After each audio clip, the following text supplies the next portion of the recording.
Chapter 6.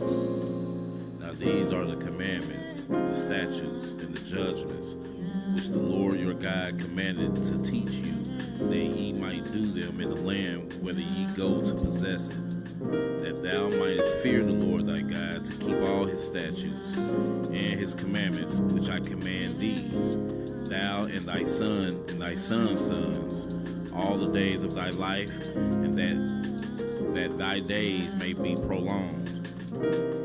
Hear therefore, O Israel, and observe to do it, that it may be well with thee, and that ye may increase mightily, as the Lord God of thy fathers hath promised thee, in the land that floweth with milk and honey. Hear, O Israel, the Lord our God is one Lord. Hear, O Israel, the Lord our God is one Lord.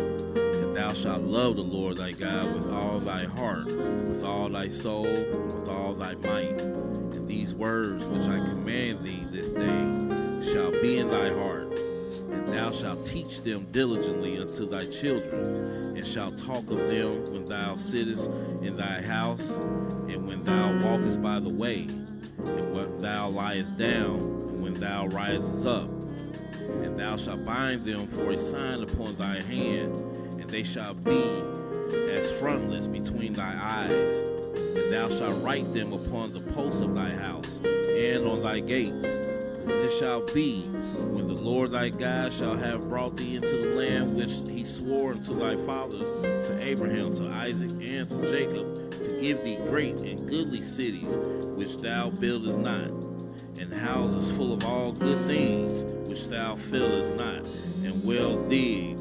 which thou diggest not, vineyards and olive trees, which thou plantest not, and thou shalt have eaten and be full. Then beware lest thou forget the Lord, which brought thee out of the land of Egypt, from the house of bondage. Thou shalt fear the Lord thy God, and serve him, and shalt swear by his name. Ye shall not go after other gods, and the gods of the people which are round about you. For the Lord thy God is a jealous God among you, lest the anger of the Lord thy God be kindled against thee, and destroy thee from off the face of the earth. Ye shall not tempt the Lord your God, as ye tempted him in Messiah.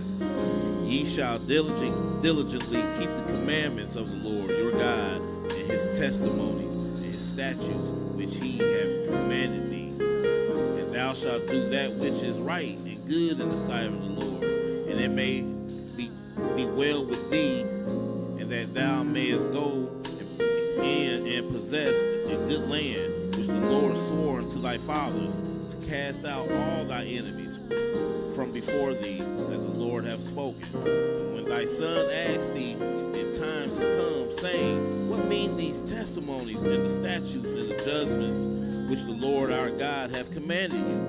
Then you shall say unto thy son, We were Pharaoh's bondmen in Egypt, and the Lord brought us out of Egypt with a mighty hand. And the Lord showed signs and wonders, great and sore, upon Egypt, upon Pharaoh, and upon all his household before our eyes. And he brought us out from this, that he might bring us in to give us the land which he swore to our fathers. And the Lord commanded us to do all these statutes, to fear the Lord our God, for our God always, that he might preserve us alive as it is at this day. And it shall be our righteousness if we observe to do all these commandments before the Lord our God, as he hath commanded us.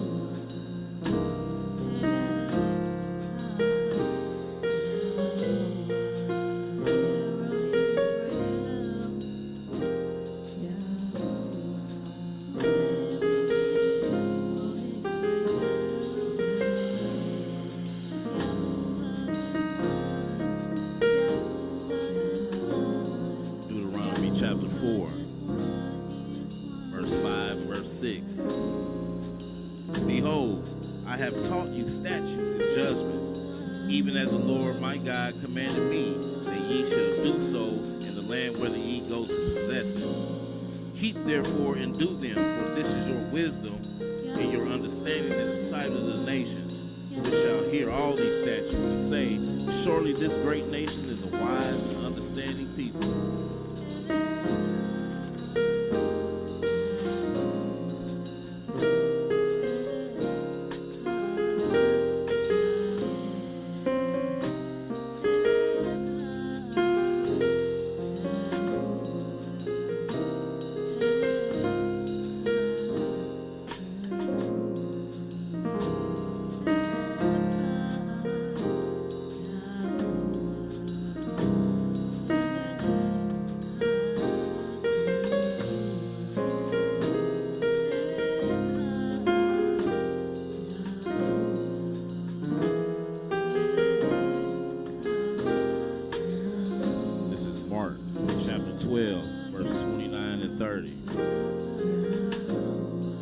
Yahushua answered him, first of all the commandments is, Hear, O Israel, the Lord our God is one. Thou shalt love the Lord thy God with all thy heart, with all thy soul, with all thy mind, with all thy strength. This is the first commandment.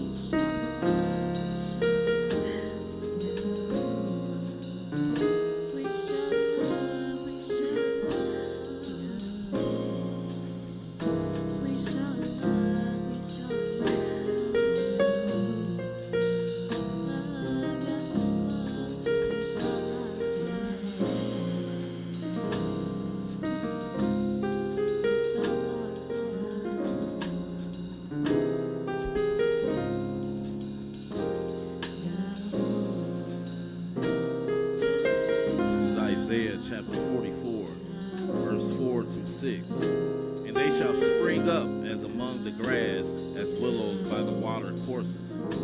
One shall say, I am the Lord's, and another shall call himself by the name of Jacob, and another shall subscribe with his hand unto the Lord, and shall name himself by the name of Israel. Thus saith the Lord, the King of Israel, and his Redeemer, the Lord of hosts.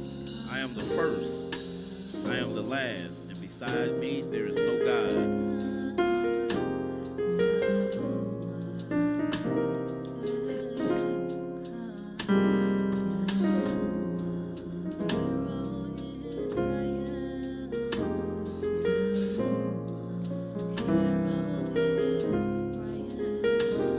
Isaiah 45, verses 5 through 8. I am the Lord, and there is none else. There is no God beside me. I girded thee, though thou hast not known me, that they may know from the rising of the sun and from the west that there is none beside me. I am the Lord, and there is none else. I form the light and create darkness.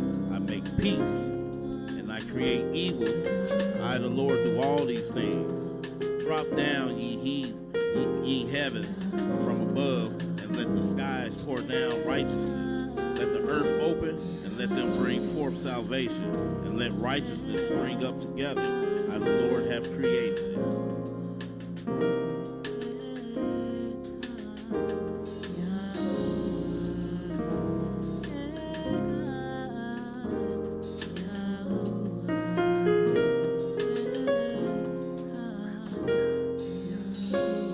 Isaiah 42, 6 through 8.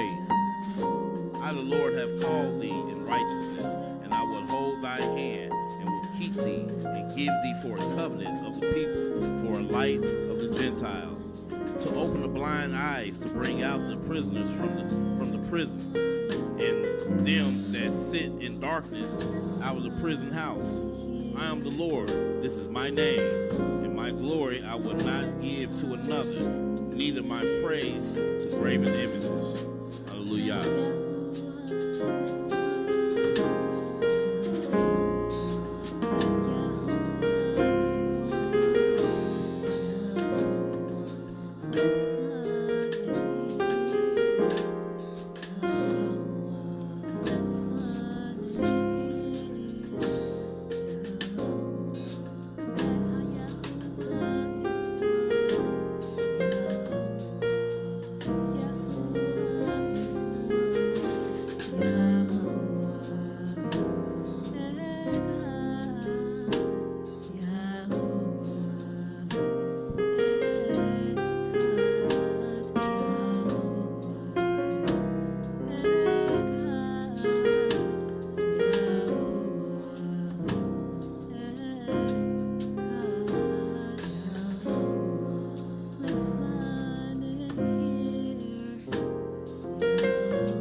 present ourselves. Nothing else. We thank you for the life that you've given us. Father, there's some that we don't have this life. We bless and praise your holy name, for you are just and you are worthy of all praise. Especially those on our personal lives. We know that nothing comes by, nothing comes to us except it goes through you first. I'm so many things that's going on within our lives. Strengthen us, strengthen us for this battle, man. Help us to endure this racism that's before us. Because without you, it's just nothing we can do. We struggle from day to day, not just with the enemy, but within ourselves. Help us to see us how you see us. Help us not to doubt the things that you put into us to do for you, and to strengthen us for this walk, for this journey that we have to take. Your ways are perfect and your ways are pure. Help us not to rely on our own judgment, but to rely on you for everything, for every question, for every answer.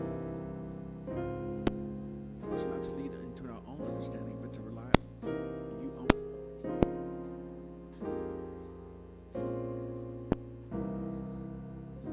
Without hesitation, you will give them without it being unabraded. You will make it clear to us, as you told Hosea to write the vision and make it plain. Help us to see the vision that you have planned for us, so that we have an understanding. This world hates us and is always trying to come against us. The enemy hates us and is always trying to tear us from you. But it is you who we rely on for strength. It's your mercy that we wake up to every morning, and we pray that one day we find your grace. I will strengthen us in everything that we're doing that is righteous, and where we are wrong, I will show us our errors so that we can repent and turn away from it and not do these things anymore. Help us not to pass any more stripes against the back of Yahushua HaMashiach. We sacrifice his life that we may be able to come to you and come to you directly. We no longer need that other person, that priest, to stand before you, because you have given us the ability to stand before you and to pray within his name and to be heard.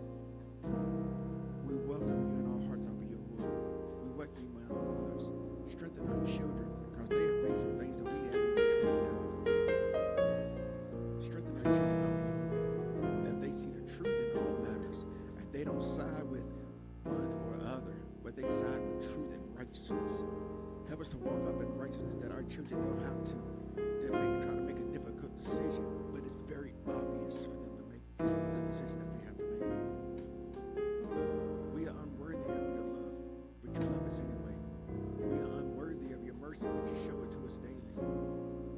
We thank you, Abba, because you didn't cut us off in the midst of our sin, but you gave us one more opportunity to get it right. You gave us one more opportunity to turn around. You gave us one more opportunity to please you, Abba Yahuwah, and to work for your kingdom, for your glory, and work for your majesty. We thank you, Abba, in the mighty name of Yahushua HaMashiach. Hallelujah.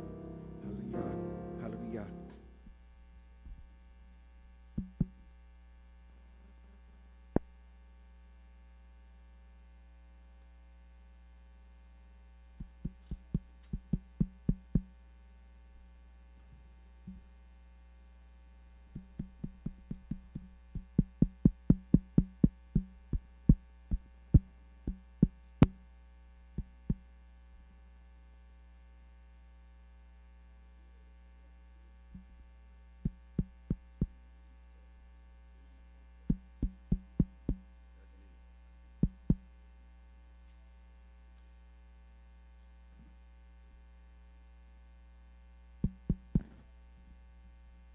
It's on.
that sound to both sides.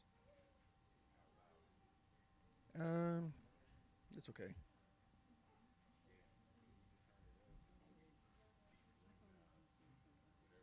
I ain't never gonna remember that.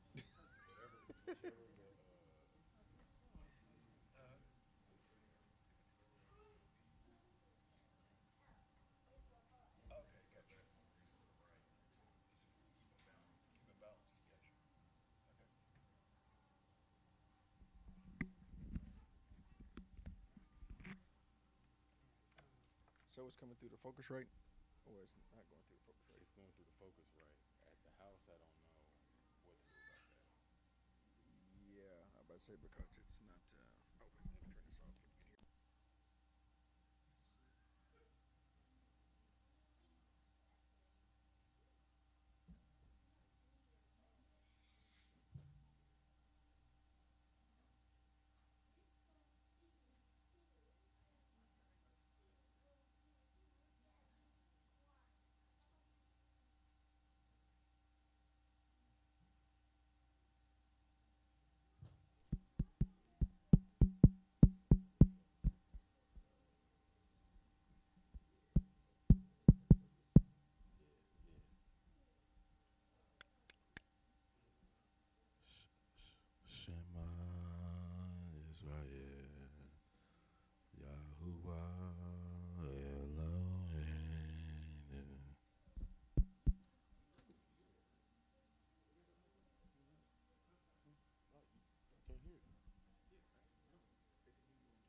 All praises.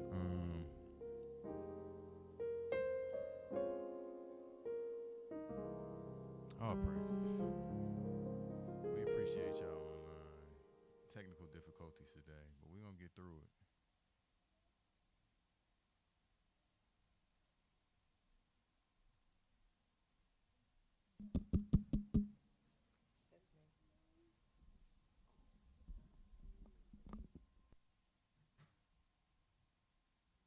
And it's back working. All praises. We'll figure it out. All praises. Turn this back on. Is this still coming through the focus right? Okay, well, yeah, as long as we can see it on the screen, it's probably just because I'm not projecting that loud. Hey, all praises.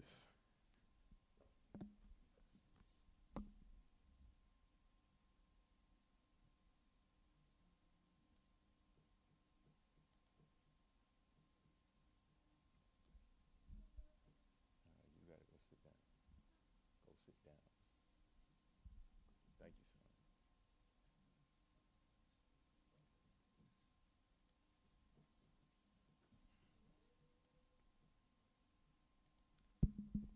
In the meantime, between time, how y'all doing? Man, all praises.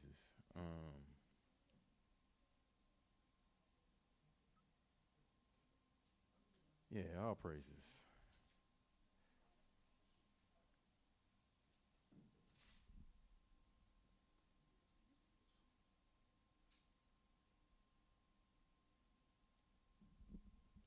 Now we've been going.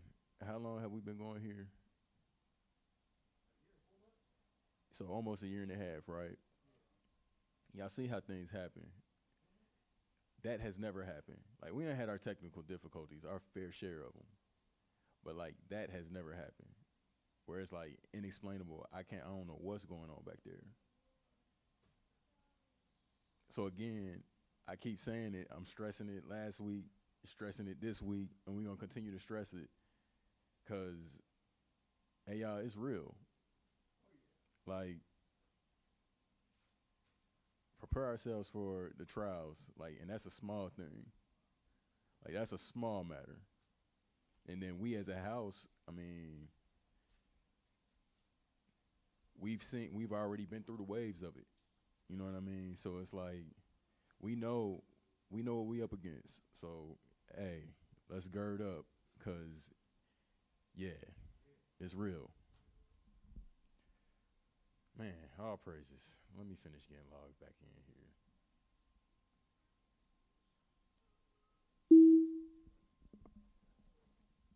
Hey, technical difficulties aside, praise team, man, y'all keep doing what y'all doing. Like y'all holding it down. All praises. Like yeah, all praises. Hallelujah. Like we keep pushing through, y'all. We gonna get there. I mean, we there. I'm talking about the technical side of it. Yeah, but like in house, yeah, nah, we got it. We there. I appreciate y'all.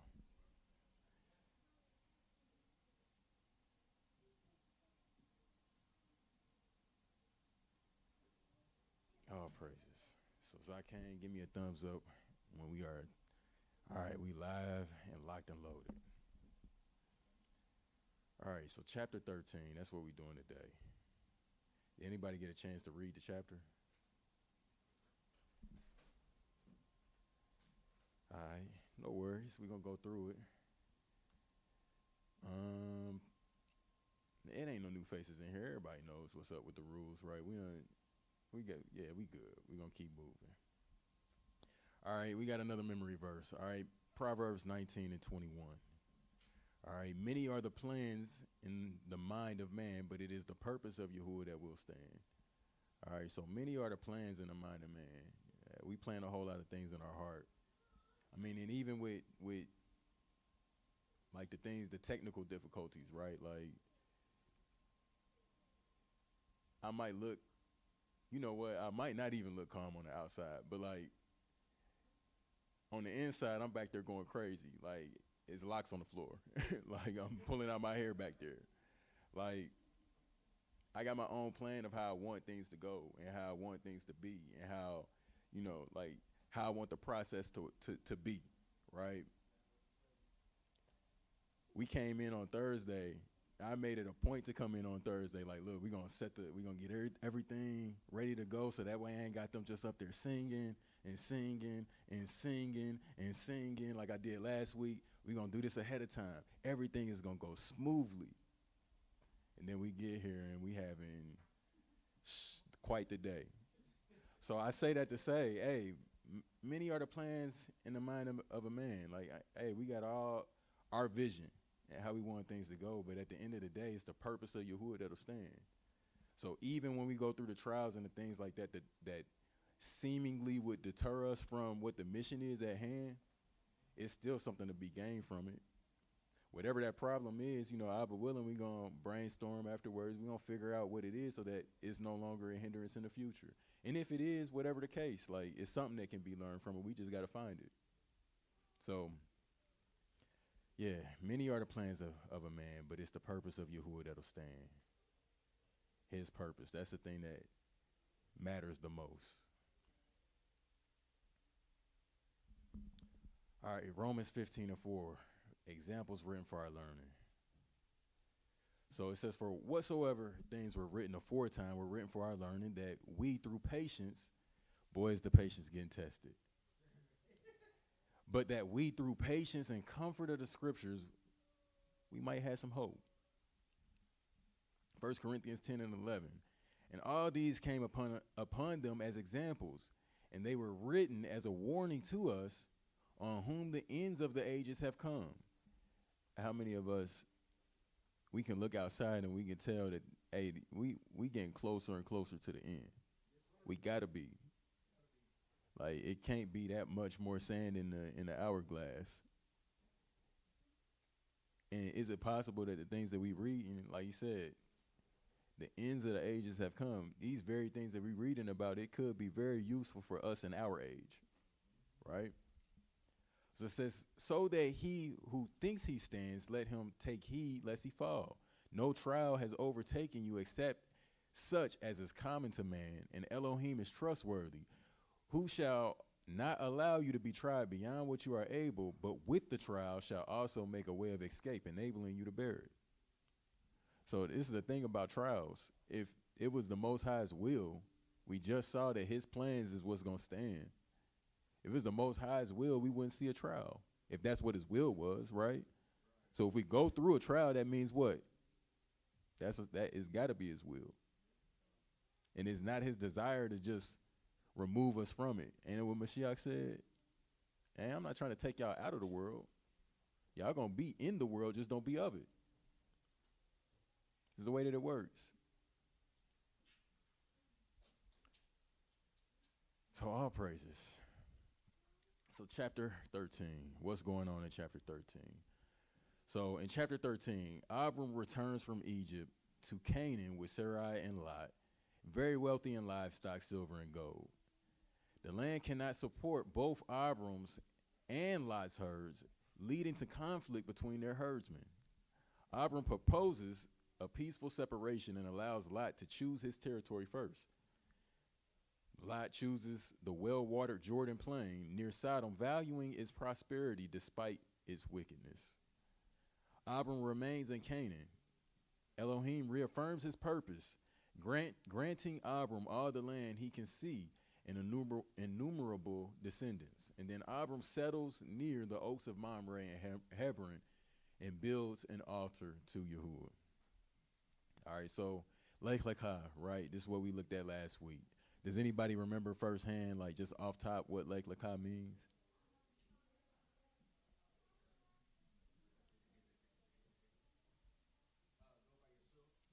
All right, go by yourself. Uh, go for yourself, right?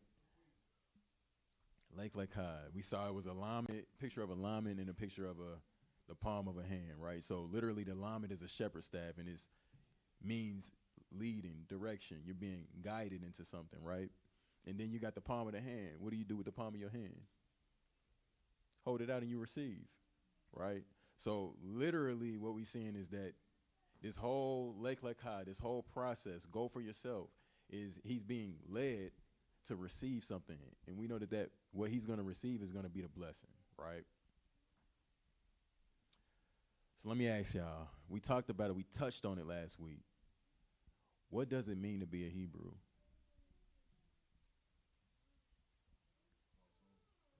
Hold on, wait a second. Where the Hebrews at? Am I the only Hebrew in here, or is it? Con. What does it mean to be a Hebrew? I mean, you got to know, right? Is it set apart? Okay, set apart. I'm rocking with it. It got to mean something to you, right? Again, the title of the lesson is Go for Yourself. So while you on this journey, what does this mean to be a Hebrew to you? So dealing with Hebrew, isn't that language versus just, that's what I was told, language more than being an Israelite. Like Okay. you can be an Israelite, but it doesn't have to be Hebrew Israelite, right? Unless you're using the language with it. I wouldn't go that far. The Hebrews are a bloodline. So like there was a ancestor in the genealogy, Eber, right? A bar. So that's literally all of his descendants are the Hebrews.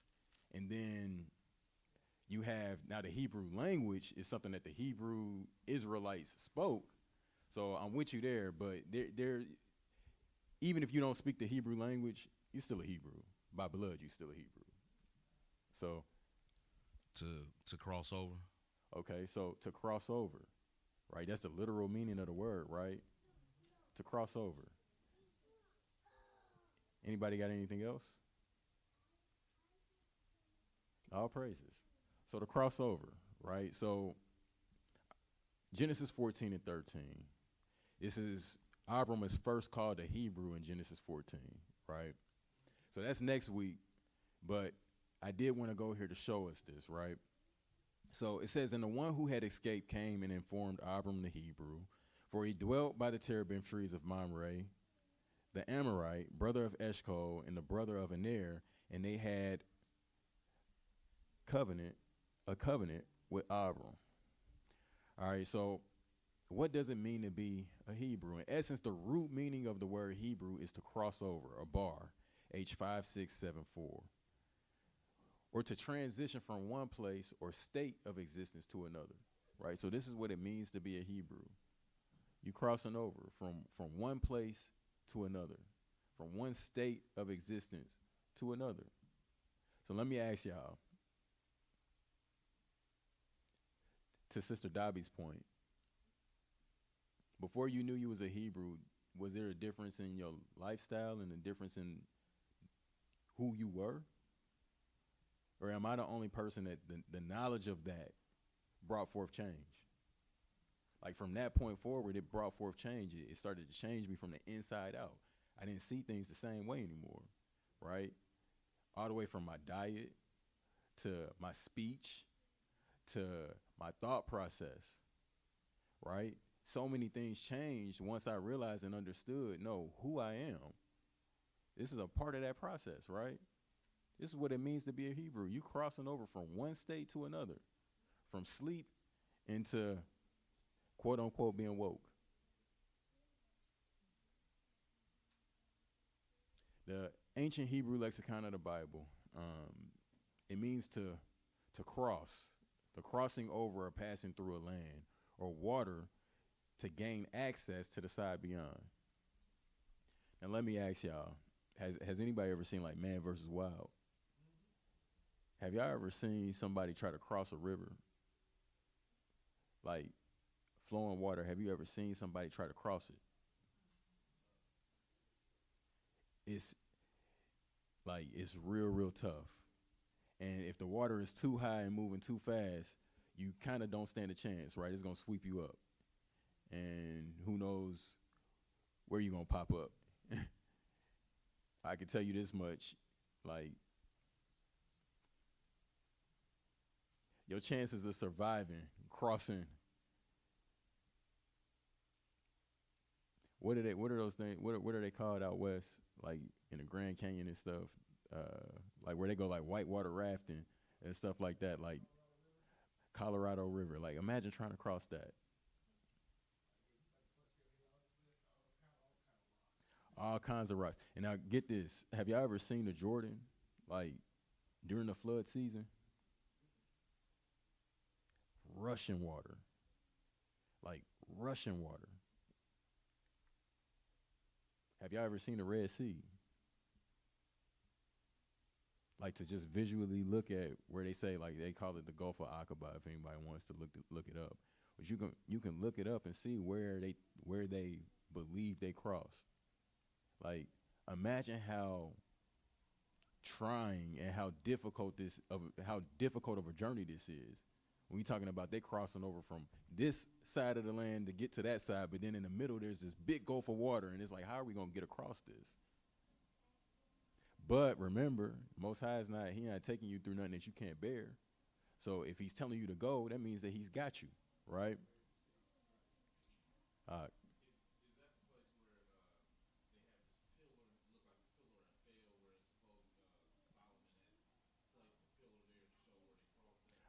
Yes.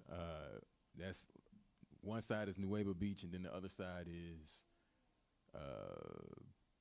I don't know what the name of the other side is off top. But yeah, they had a pillar on both sides saying this is where we crossed. Yeah, and then the one is still like it's still there. Like it's turned over, but it's still there.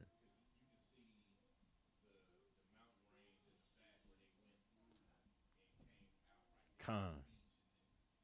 Like it was one way in and no way out. Con. Yeah, all praises.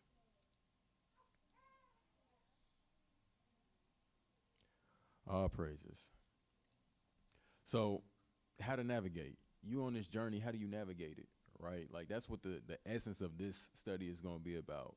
Because we're going to see, like we saw last week a taste of it when, he accepted the call, but then once he accepted the call, then that's where trial is now knocking on his doorstep, and he has to endure through all of this, and then he makes it through it. He gets a glimpse of a blessing, but then now you're going to see that it's going to be thing after thing after thing after thing, right? So navigation, this is just a generic definition for navigation. Navigation is a field of study that focuses on a process of monitoring and controlling the movement of a craft or vehicle from one place to another. Now, mind you, the word Hebrew is a bar, and it means to cross over, to go from one place to another place. So this whole thing about being in Hebrew, you're going to find that it's all about how we navigate and how we walk in this life. Now, we supposed to be what? Children of the light, right? So when we navigate, we supposed to be able to see where we're going, right? Now, a child of the dark, when they navigate, he said that they stumble and they don't even know what they stumbled at, right? But we are the light. So we got to know how to navigate. In order to successfully navigate, you must know three things, all right? You got to know your position, right? That means where are you currently, right? You got to know your course. Where are you going? And you got to know the distance traveled. Where have you been? All three of those things. This is what navigation is all about.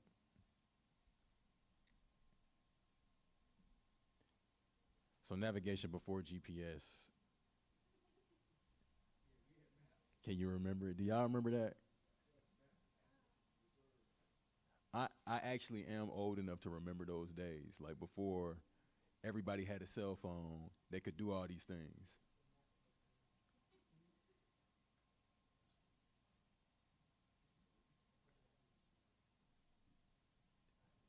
you go to a rest stop or a gas station or something like that, and you got the one that fold out, and you lay it on the hood of the car or wherever, and then you map the route out, right? And then ahead of time, if you go into a place, you know the major roads before you even hop on the road because you needed to know it.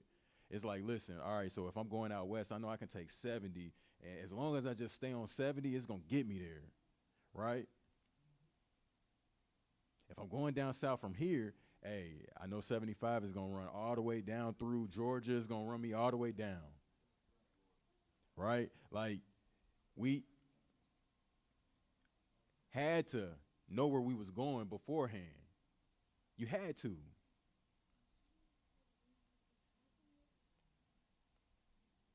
So how we navigate life is one of the distinguishing identifiers for Hebrews. How we navigate between clean and unclean, common and set apart, the Tob and the Ra'ah, or the good and the evil, is what sets us apart. Goes back to Ox's point, right? To be a Hebrew is to be set apart. It is to be separated. We have a certain way of navigating life that's unlike any other way. All of the other cultures might be okay with eating pork rinds and pig's feet and whatever else. But once we cross over into this, no more, right? We navigate life in a different way. We maneuver in a different way. So in order for us to do this, we have to be directed by the instruction of Elohim. As we go through this, we will see that this is often easier said than done, and that the journey is often just as important as the destination. How many times do we just want to get there? But then sometimes, if you're lucky, if you're paying attention, you'll realize, like, man, it's a lot of things to see on the way there. It's a lot of things to see on the way there.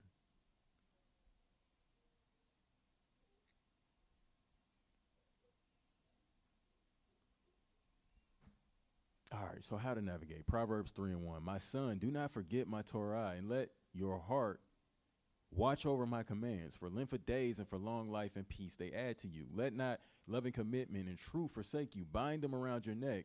Write them on the tablet of your heart. Thus finding favor and good insight in the eyes of Elohim and man. So something about navigating according to the Father's will is going to set you at peace with what? Both Elohim and man. Now, we know that that's an eventual thing. Like, it's not always going to be instant, right? But we realize even the next level of that, we're going to get to Israel and what it means to be Hebrew Israelite, right? Why did he change Jacob's name to Israel? He said, no, you've overcome, you prevailed both with what? Man and Elohim. Go ahead.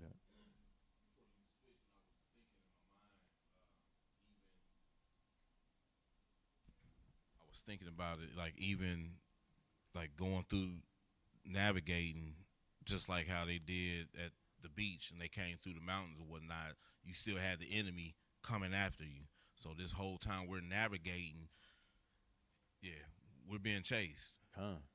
This whole time. All praises. All praises.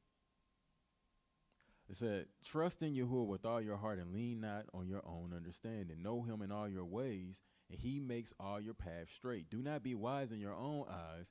Fear Yahuwah and turn away from evil. All right, so in this, we will see Abram try to navigate life and walk in Yahuwah's plan for his life. So keep in mind, Elohim knows it all, from the things past to things future, but we only see in part. So does anyone remember how we used to have to navigate before cell phones and GPS? Getting from one place to another used to require you to interact with your environment. You had to pay very close attention to the directions/instructions, the landmarks, and the signs to make sure you were staying on course. So you'll see that life works the same way for us as Hebrews, those that are crossing over from one place to another. There's a constant checking back at the instructions, the Torah, right? You constantly got to go back, look at that, pull out the map and look at the instructions. Where am I going with this, right? a situation pops up and it's like, well, how do I deal with this? Let me open up the word and find out. Right? Constantly going back, checking the instructions. You got to pay attention to the landmarks. Where are we right now? And is there anything that is unique that will indicate that we should turn left, right, or continue forward? Right? It's so easy for life to just be like the there we go. Y'all got me. The same old thing every day, right?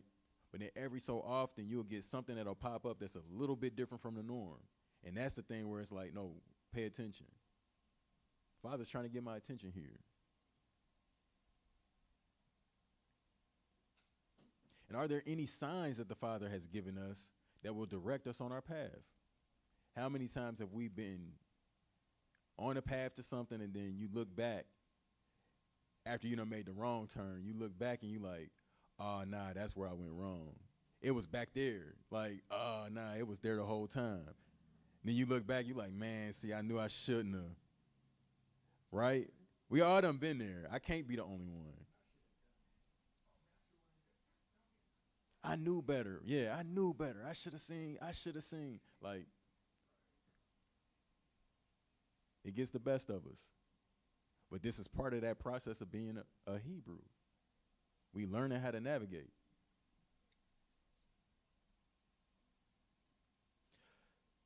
So in order for us to be able to do all of this, we need to know how to read the map. That's the first step, right? You got to know how to read the map first. You ain't gonna get nowhere. You hold the map upside down. If you can't tell north from south and east from west, you got to know how to read the map. So this is the part of the journey that will require much learning and practice. It takes practice and skill and learning to be able to read this map. And then know where you're going along the way. Because it's one thing to look at the map and be like, okay, yeah, I got a general. But then you got to take that, what you saw on the paper, and match that up with real life in these streets that I'm on right here. So keep in mind, as we've already said, Yahuwah knows everything, but we do not. This is very intentional on the Father's part. This leaves room for both obedience to what he has revealed and faith/belief in what is not seen, right? So it's a healthy measure of both, right? He tells you just enough for you to obey what he said, but then he leaves just enough unknown for you to still have to walk in faith. It's just a little seed, right? And you got to water it. It got to be nurtured, nourished. You got to have some patience. Then it'll grow into what it's supposed to grow into. So this is what we're going to see in Abram. This does not mean you will not make an incorrect turn or that you will not misunderstand the map. But we can be assured that if we continue to navigate according to the Father's instructions, we will hit the target destination, right? It's not saying that you're not going to turn left when you're supposed to turn right. That happens sometimes. But hopefully you learn your lesson and you can backtrack and then get to that left. But again, this is all a process of being what we are, being Hebrew, learning how to navigate. I think too, even with these maps, like you have a legend on there to show you like what's coming about. Mm-hmm. It could be a railroad track, so now you got to watch out for the train. Mm-hmm. Distance markers. It could be a pond on the left, so if you veer off the road, you go right into that pond. Mm-hmm. You know what I'm saying? So it's a whole lot of things that is showing you, like, here's what's coming up. Mm-hmm. You got to pay attention to these things, to these signs. All praises. Absolutely. It's like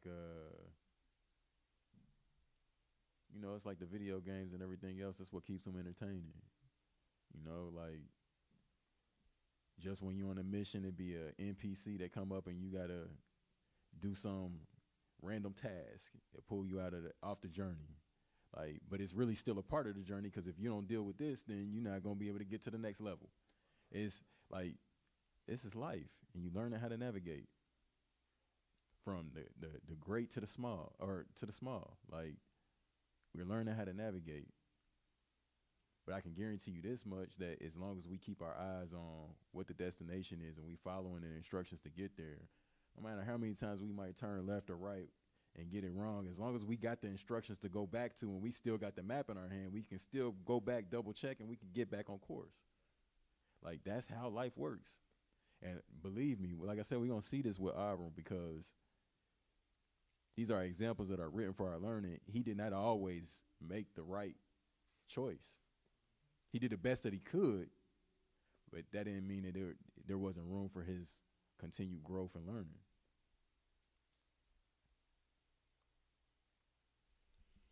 So, Yahuwah's vision, right? This is how the Father sees things. Isaiah 46:9. Remember the former events of old, for I am El, and there is none else. Elohim, and there is none like me. Ironically, that's what our meditation was for today. He's one. He's the only one. Ain't none like him. But he can declare the end from the beginning, and from of old that which has not yet been done, saying, my counsel does stand, and my delight, and all my delight I do. So he can see it all. Future, past, present. There are no surprises to him. But our vision, right? We real limited. 1 Corinthians 13:9. For we know in part and we prophesy in part. We only know just a little bit that's meant for us to see. And the only bit that we can see is what he reveals and shows to us. Outside of that, good luck. It says, but when that which is perfect has come, then that which is in part shall be inactive. When I was a child, I spoke as a child. I thought as a child. I reasoned as a child. But when I became a man, I did away with childish matters. For now we see in a mirror. And by mirror, they don't mean like a glass mirror like we got today. They're talking about like a polished piece of metal. It's not the most reflective thing. It's better than nothing, but you ain't getting the full reflection. He said, for now we see in a mirror dimly, but then we're going to see face to face, real time. Now I know in part, but then I shall know as I also have been known. And now belief, right? So now faith, belief, expectation, and love remain. We only know in part. So until we know the fullness of it, what we got to walk in? Faith. Expectation, right? The expectation comes because of your faith. Because you believe, then that means it comes with an expectation. I got hope in this, right? And then you got the love or the charity, right? These three things, they remain. And the greatest of these is the love or the charity, right? The quote-unquote agape.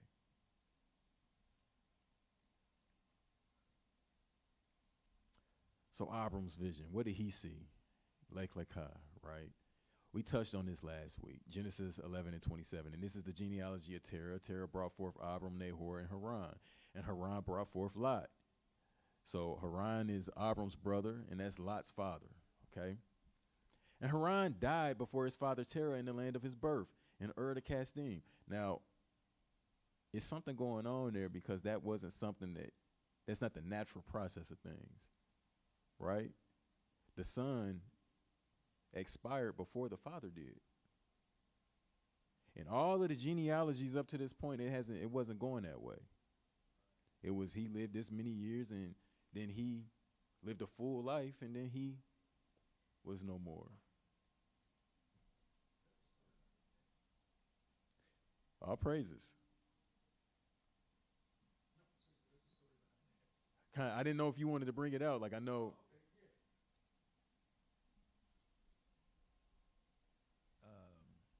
Yeah, there's a story behind that.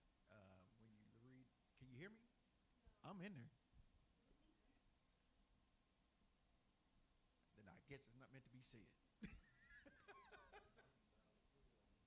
Yeah, you probably. But seriously, there is a story behind that. When you read in Jasher, you find out that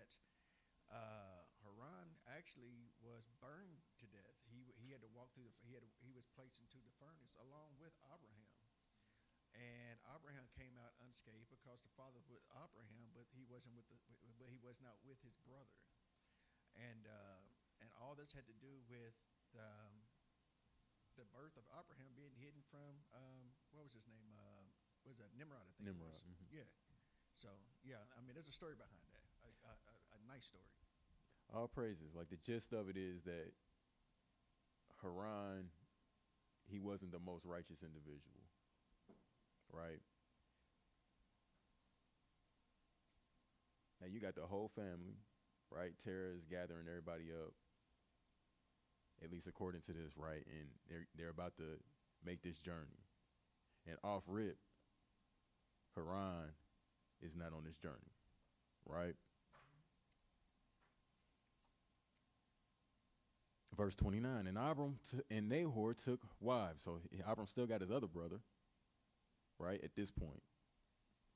The name of Abram's wife was Sarai, and the name of Nahor's wife Milcah, the daughter of Haran, the father of Milcah and the father of Yiscah. And Sarai was barren, and she had no child. And Terah took his son Abram and his grandson Lot, son of Haran, and his daughter-in-law Sarai, his son Abram's wife, and they went out with them from of the Chaldees or the Kasdim to go to the land of Canaan, and they came to Haran and dwelt there. So Nahor ain't gonna make it. And then when he gets to Haran, Terah ain't gonna make it. Right? So in the days of Terah came to be 205 years, and Terah died in Haran. So this is one heck of a journey that Abram is on, right? So now we're going to jump to Genesis 12, right? And Yahuwah said to Abram, go yourself out of your land, from your relatives and from your father's house, to a land that I will show you. And I shall make you a great nation and bless you and make your name great, and you shall be a blessing. And I shall bless those who bless you and curse him who curses you. And in you all of the clans of the earth shall be blessed. So do y'all see a problem with that so far? If you're in Abram's shoes.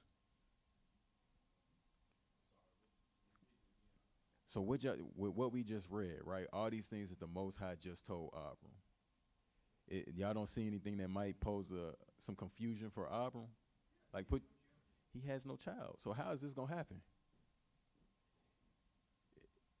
How am I going to be a blessing, and how am I going to have all of this, what you're saying, and how am I going to get to this? Because I done went my whole life, me and Sarai, we didn't have a child, and then now, I mean, we passed that time. So do you see how he got to navigate this, and he's trying to get understanding of this destination that the Father is, hey, this is where we're going.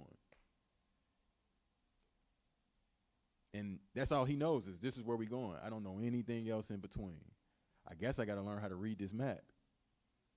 And I guess I got to start navigating. Got to follow these directions.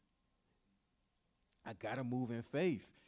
You see how all of this is all coming into playing his life. But remember, the Most High knows what? He knows the end from the beginning. And the things that have not been done, he already know it before it happens. And if he says it's going to happen, what's going to happen? It's going to come to pass.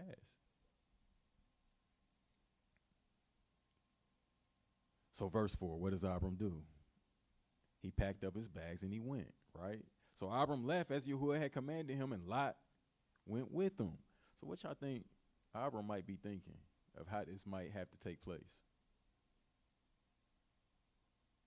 There's a reason why he wants Lot by him. It's got to, from a logical standpoint, right? Sarah, we're not having no children. We old now. So if you're going to do all of these things, it's got to be, it must be that you're going to do this through Lot, and I'm just going to raise up my brother's seed. Right? So Lot, come on. Lot went with him. And Abram was 75 years old when he set out from Haran. And Abram took Sarai his wife, and Lot his brother's son, and all their possessions that they had gathered, and the beings whom they had acquired in Haran, and they set out for the land of Canaan, and they came to the land of Canaan. So now, remember the title of this parsha is Lech Lecha, right? You got to go for yourself, right? Last thing that he's thinking. Worrying about raising up his brother's seed. He's not, at this point, I don't believe, thinking, oh, this is going to happen actually through my loins. And when you understand Hebrew culture, raising up the seed of your brother is a very important principle. Being a father to the fatherless is a very important principle. Like a very, very important principle. It scores very high in the eyes of the Father. So Yahuwah has told Abram the destination, but he has not shown him how he will get there. So how do you think Abram thinks this promise will come to pass for him? What do you think it says about his character? Right? So not only do we see, he probably thinking that this is going to happen with Lot, but it's also says something about his character. He's a selfless man. He is concerned with making sure that his nephew is okay and being a father to him in his brother's stead. And making sure that his brother has a name that's honorable, right? And we're going to see this later on. Everything that Abram knows, he done taught it to Lot. Because the same things that we see Abram doing, we're going to see in Sodom and Gomorrah at the gate. Lot is doing the same thing. Hey, no, don't go back there. Stay right here with me and let me show some hospitality to you. Where you think he got that from? He learned that from his uncle. So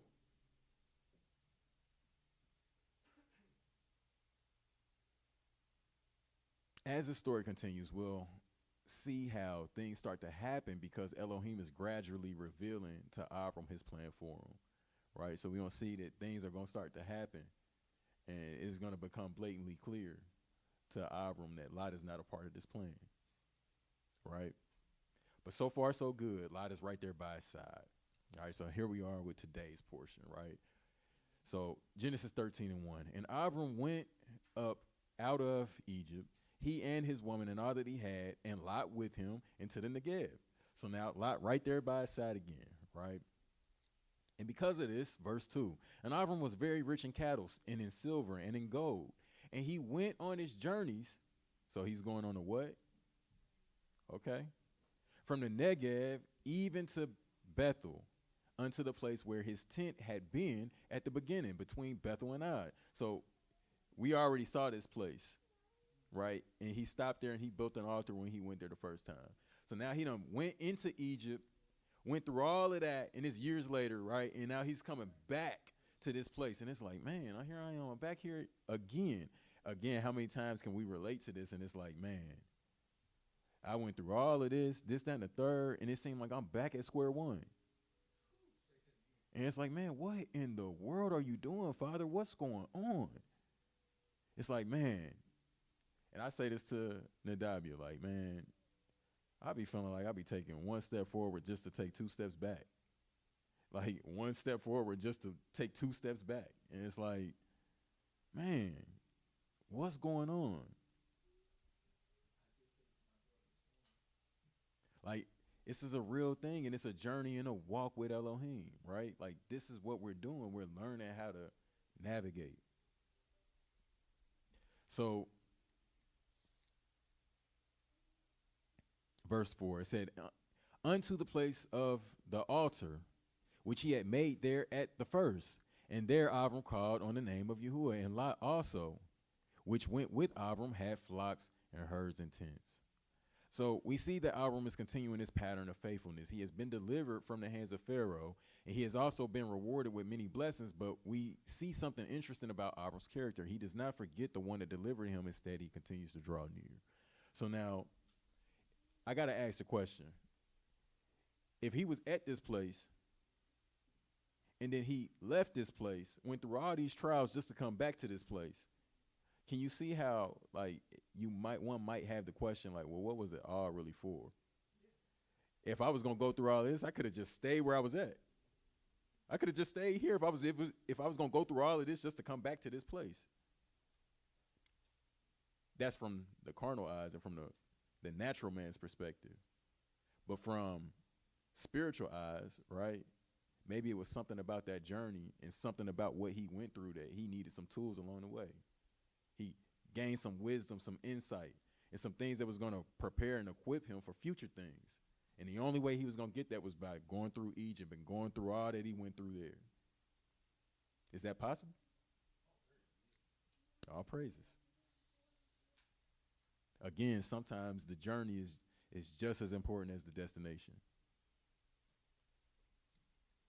So verse 5, it says, now this is a turn in events. All right, it says, now Lot, who went with Abram, also had flocks and herds and tents. So now notice that Lot has been made prosperous as well, right?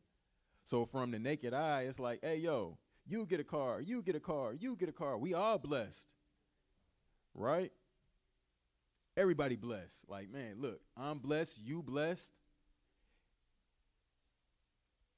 And when you look at a situation like that, it's like, hey, yo, as long as you've been rocking with me and as long as we ain't done nothing but eat. Why mess up a good thing? Why would we stop? But sometimes a father has a will and a plan that says, nope, all right, I need you over here now, and I need you over here. Y'all have gained all the skills that y'all needed together, right? So now y'all both are full. Y'all not lacking anything. So now I'm going to send you over here with a full tool bag, and now I'm going to send you over here with a full tool bag. Sometimes that's how it works. And it's out of our control. Because if we would have it our way, it'd just keep going the way that it's been going, right? So look what happened. Verse 6. And the land was not able to bear them. What wasn't able to bear them? It was the land. It had nothing to do with them. This is his nephew. He loves him.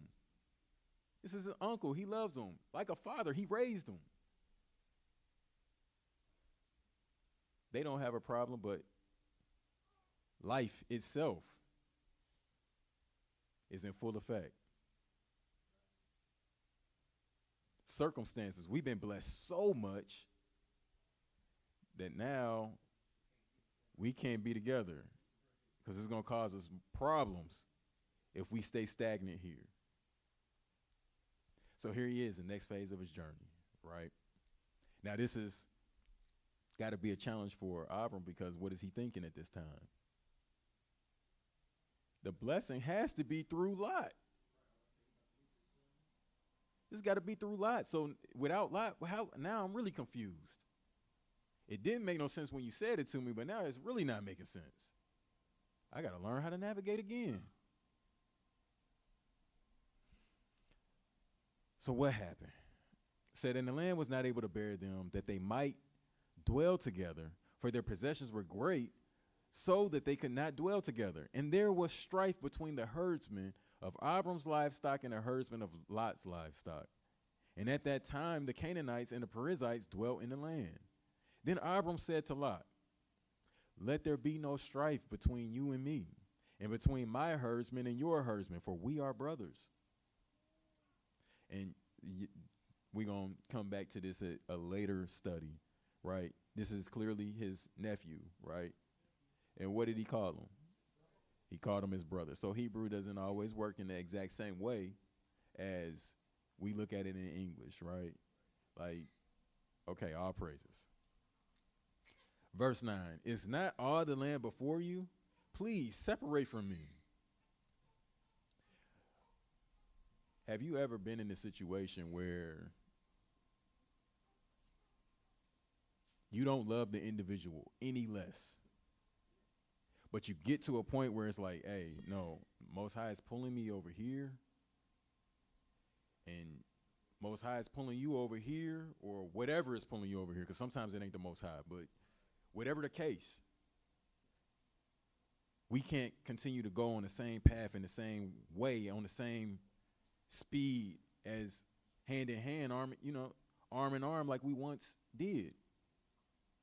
It's, again, I'm talking about circumstances where there's no bad blood, it's no ill intent, it's nothing but love, but it's just the circumstances saying, hey, I'm kind of being led over here, you being led over here.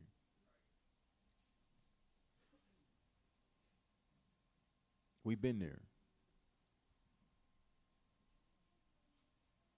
How many times have we seen the writing on the wall and then we stayed in the situation that we shouldn't have? We overstayed the welcome and then problems came because we stayed in that situation. And then you look back like whatever was good there, it ain't no good there no more because, and then you look back and it's like, man, you know what? No, everything would have been cool if we would have just stopped right then and you went on about your business and I tap in, make sure you're all right, you straight. And as long as you straight, hey, we're going to keep on moving.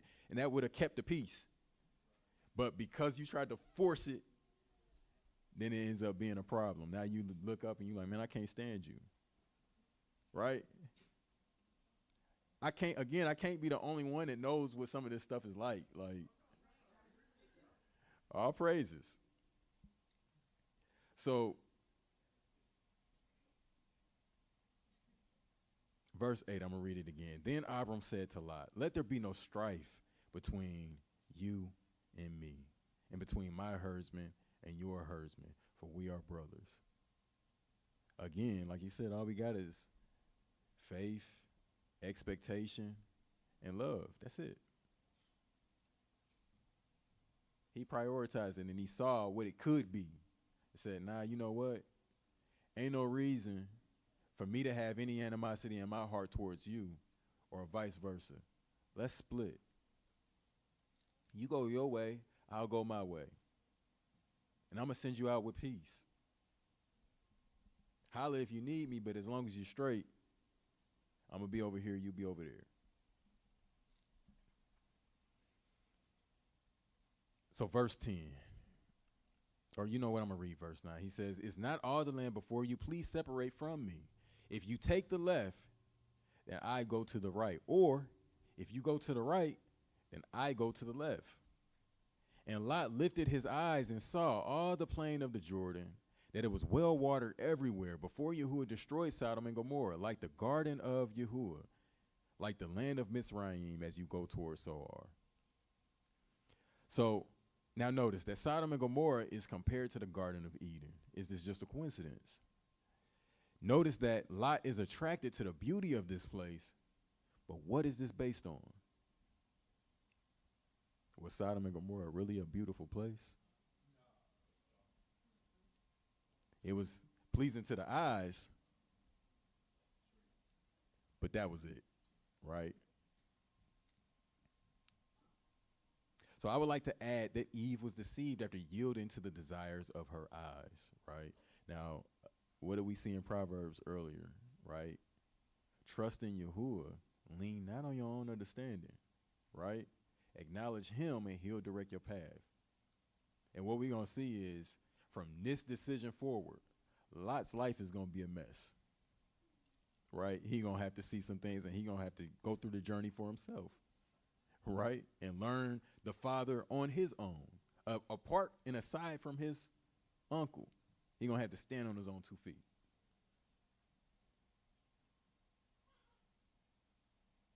So keep in mind that the parsha is titled Lech Lecha, go for yourself. Could it be that Elohim is separating Lot from Abram? We see that Abram and Lot themselves never had any personal issues with one another. So if the father doesn't make this situation uncomfortable for him, they'll never split. And because they'll never split, Abram will never be in a position to take that step truly in faith and belief in the father. And the father needs him to be at that place. So him seeing the end from the beginning is like, okay, well, I know they're comfortable in this situation. Let me stir this up a little bit. I got to make this uncomfortable because if I don't, they will stay right here forever.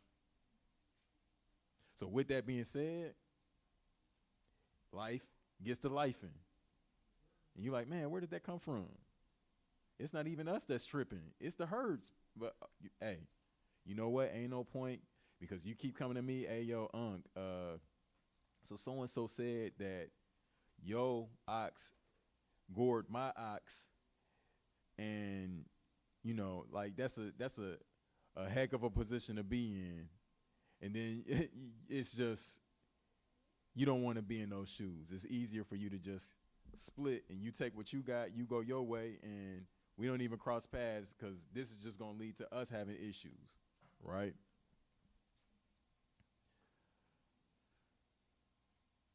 Okay, so before we continue, I want to take a moment to address something that is going on with Lot and Abram. Notice this could have been used as an opportunity to spread further strife if selfishness were allowed to creep in. So with each one of these stages of trial, within that, in the midst of it, is a temptation, right? And you either have an opportunity, as Messiah used to say, to sin or do what? Sin not, right? You get an opportunity set before you to choose life or death. Which one are you going to choose in that situation? Don't think that the enemy is not got his hand in this, right? One wrong seed in your heart. What if Abram doesn't have it in his heart to say, look, you're my nephew, you my son, I love you. Ain't no reason for us to beef. Wherever you decide to go, it's on you. Wherever you decide to go, I'll just take the opposite. I'll take what's left over. If you say to the right, I'm going to go to the left. If you say to the left, I'm going to go to the right. But the main thing is we got to keep the peace between you and I. What if he allows pride, ego, and all of those things to creep in, right? The only reason why you got what you got is because of me. You've been hanging with me. I gave you your start, right? And you going to come and beef with me about something that your herdsman is saying. How many times have we seen that mentality pop up and then it ruins a relationship? 10 times out of 10. When you mix selfishness in any equation, it's going to mess it up. Abram makes the right choice in this. And because he does, they're able to continue and move forward peacefully, right? So sometimes it's better to give space if it maintains peace than to war with another over selfishness. On a larger scale, it brings to the forefront a larger point. Sometimes one can be led in one direction, but another can be led the other way. This does not indicate sin, as is often accused. It may perhaps indicate that something is for you that is not meant for the other. So keep in mind what Elohim told Abram, Lake like high, go for yourself to a land and I'm going to show you, right? It's easy to get wrapped up in that situation and your emotions. Like, I don't understand. Everything is going well. Everything's going fine. I don't get why we can't just keep doing it how we've been doing it. But the other person is like, look, no, I gotta go. And it's like, nobody knows until the dust settles and you in the future and you look back and it's like, okay, yeah, that was the right choice to make. Or sometimes that was the wrong choice to make, but I'm glad that you made it because now you back and that was the only way you was gonna understand the lesson. It's so many things that I have bumped my head on that someone with wisdom gave me the heads up ahead of time. Hey, don't do this. Don't walk through that door. But because I'm young and I'm trying to walk on my own, I do it anyways. Like I hear what you're saying and you might be right, but I gotta know for myself. And that's just my personality. Like I've always been that individual. I kind of just gotta move to the rhythm of my own drum as far as what's for me is what's for me, and I gotta do that. You know what I mean? Like even if like 9 times out of 10, I understand exactly what you're saying. It cut out. Okay, all praises. And this is the thing, like it's an important process for the development. Yeah, but to the men, it's an important process to the development because you gotta know how to get it for yourself. Nobody can stand in the gap when it comes to you getting in tune and hearing the Father's voice. You gotta be able to do that for yourself because you need that for everybody else to be able to be led, right? Go ahead, Art.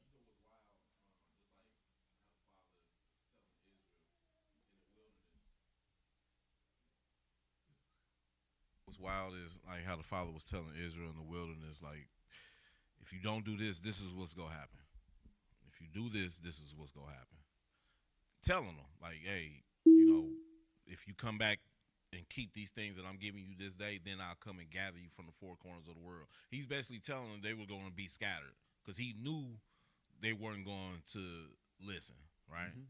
So as a father, you tell your child, look, don't do this because this is what's going to happen. I'm telling you, I've been there. Here's what you going to say when you come back. Come. Come. And it always happens. You know what I'm saying? I done been there. My daddy done been there. My cousins, my uncles, they done been there. I'm telling you what you going to say when you come back. Sure enough, as soon as they come back, man, you was right. Come. I told you you was going to say that. Come. Every trip. Like, as much as I want to say that a wise man learns from others' mistakes, as much as that is true, because it is true, like, if you can avoid foolishness and being a fool, by all means you should. But realistically speaking, I know it don't always work that way. And it's just some lessons you got to learn for yourself, and you got to walk out there on your own too. Like, you're not really going to know it intimately until you experience it for yourself. Otherwise, it's just words. But once you go through it, now you know it in and out. Like, it's like, hey, now I know I can relate. I can empathize. I know it for myself. So all praises. Yeah. All praises. We almost done. All right. So Acts 13:1. So a turn in events. This is a situation that happened in the book of Acts, right? Again, like I said, in these kinds of situations, the enemy is present in those, right? And you got to be able to identify it and move righteously even in that, right? Acts 13:1. This is about Paul and Barnabas, Shaul and Barnabas. So it says, in the assembly that was at Antioch, there were certain prophets and teachers, both Barnabas and Shimon, who was called Niger, I'm just say it that way, and Lucius of Cyrene, and Menahem, who had been brought up with Herod, the district ruler, and Shaul. And as they were doing service to the master and fasted, the set apart spirit said, separate unto me Barnabas and Shaul for the work to which I have called them. So now, Shaul and Barnabas, they put on this mission, and who put them on the mission? The Most High, set apart Ruach. The Ruach HaKodesh is what is leading this ship, right? So it says, and it's specifically for the work that he's called them to do, right? It says, then having fasted and prayed and having laid hands on them, they sent them away. So that's chapter 13. Chapter 15, we're going to jump ahead a little bit, right? So in some days after, Paul said unto Barnabas, so this is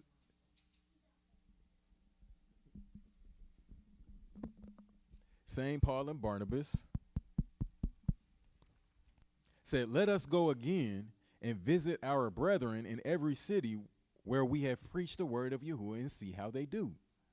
Right? So one is now having it set on his heart, hey, yo, it's time for us to go back where we went in the journey. We need to cycle back and check in and tap in, make sure they are right. And Barnabas determined to take with them John, whose surname was Mark. But Shaul or Paul thought not good to take him with them, who departed from them from Pamphylia and went not with them to the work. So they had somebody that, in Shaul's eyes, he like, nah, he shouldn't be rocking with us, because when it came time for us to put in the work, he didn't put the work in with us. And then you got Barnabas like, nah, he's good. We need him to come. He's good. He's ready. And so because of this difference in where they think how this should go, verse 39, it says, and the contention was so sharp between them that they departed asunder one from the other. So they fought over this. They had a dispute over this, right? And it got so heated that they split, right? All right, we can't agree. We just going to agree to disagree. You go your way, I'm going to go my way. But going back to 13:3 or 13:2, who put them on a mission? The Ruach is what put them on a mission, right? So is it possible that maybe just their journey together has come to an end and that it's time for them to split ways and be effective? One go this way and one go that way? Is that possible? It's possible.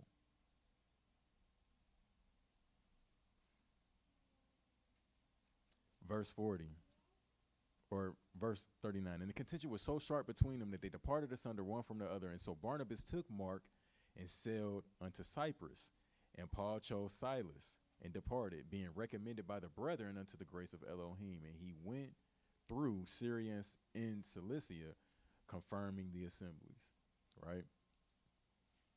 Difference in opinion. And who knows? Maybe Shaul was right.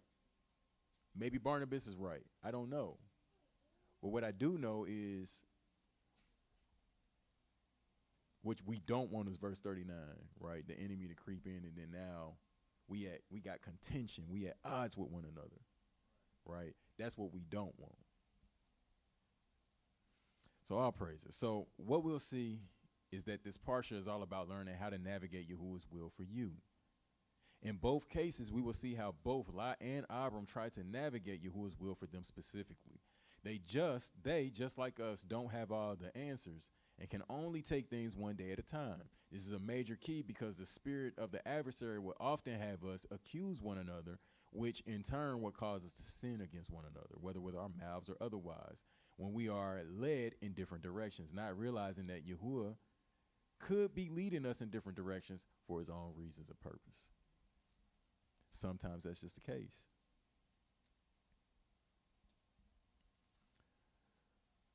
So navigating lawfulness versus expedience. And I'm going here because we looked at Lot, right?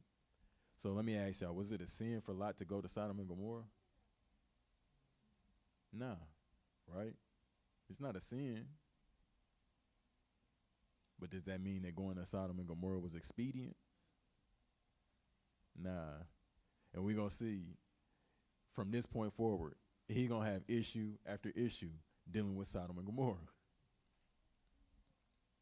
So 1 Corinthians 10 and 23, it says, all things are lawful for me. Now, obviously, he got to be talking about lawful things, right? Like not unlawful things. All things that are lawful for me. But all things are not profitable. All things are lawful for me, but all things edify not. Let no man seek his own, but every man another's wealth. What we see Abram doing. Not seeking his own, but seeking another man's, his wealth, right? Whichever way you go, you take that way, and I'll take what's left. So can you see similarities in this and Abram's stance with Lot? Instead of being sidetracked to focus on the dispute at hand, which would have caused them to only focus on their own wealth, they chose to seek peace for the sake of one another and the love they had for one another. This causes you to look to the benefit of another over yourself, thereby making you righteous in the sight of both man and Elohim. Notice Abram's opportunity to have a hard heart towards Lot. So the picture, I thought that picture was funny because that's the look right there, ain't it? Just because you can, it doesn't mean you should. Again, this is all about doing what? Learning how to navigate. Just because I can go over there, that don't mean that that's what the map is telling me I should do. Just because that's a side road and I can get there the same way if I take this road. That doesn't mean that I should. Just because you can, it doesn't mean that you should. Lot is looking at Sodom and Gomorrah. Just because you can, it doesn't mean that you should. So how important is it for us to understand this principle as we are trying to navigate the path that Elohim has set out for us? You got to understand that principle when you're walking with the Most High. Because even though in this walk, even though something might be lawful, you might find yourself in a situation where it was still the wrong turn to make. Right. And you look like, dang, I shouldn't have done that. Go ahead. Perfect example. An eye for an eye and tooth for a tooth it may be lawful to, get back, but that ain't always the right thing to do. And this is the reason why you see Yahusha telling you turn the other cheek. If he this turn the other cheek, show mercy, because at some point you gonna need it, and you gonna be asking for him to give it to you. Straight up. All praises. All praises. How many times have you ran into stumbling blocks on your journey because you got distracted by something that was not expedient or profitable for you in that moment? Now, again, I'm not talking about a matter of sin. I'm just saying it was not profitable in that moment. It was a distraction from what the Father was putting you on at that time. How many times can we say that that's happened? It's like I look and I'm like, yeah, I could do that, but is he calling me to do that? And if he's not calling me to do that, then I need to stay put.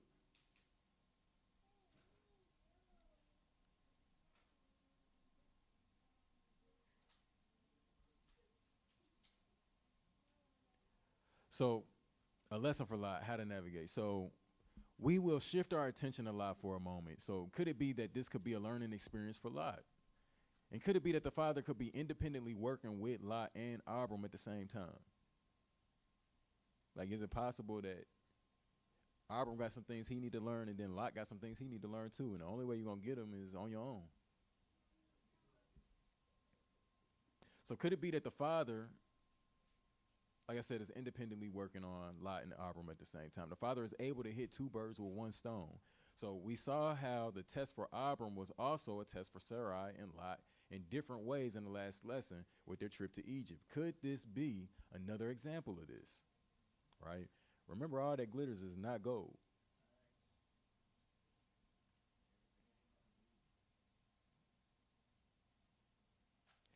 Genesis 13 and 11. Then Lot chose him all the circle of the Jordan, and Lot journeyed east.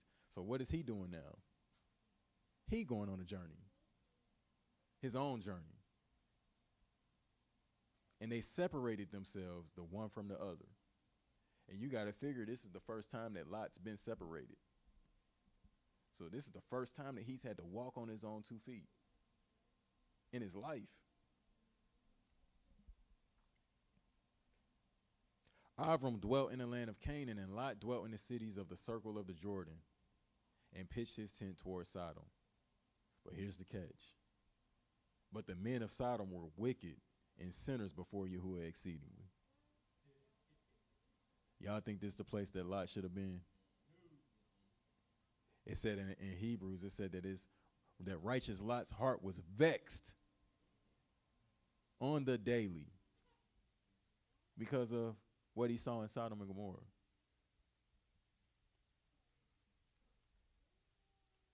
All praises. So could this be an example of something being lawful but not expedient? We know that Lot is a righteous man and is not a participator in the sinful acts when he gets to Sodom. He did not become a sinner in Sodom. However, was it wise or expedient for him to choose Sodom? So notice he chose for himself Sodom based on the beauty he perceived with his own eyes. What we don't see is that he leaned on the Most High for his understanding. We don't get the idea that Lot prayed to the Father to direct him where he should be going. It said that he saw that land was beautiful, and said, yeah, that's where I'm going to be. Learning how to navigate and how to journey. How many times, again, have we leaned on our own understanding in the process, and then it's like, oh, man. But the only way he's going to learn a lesson is if you go through it.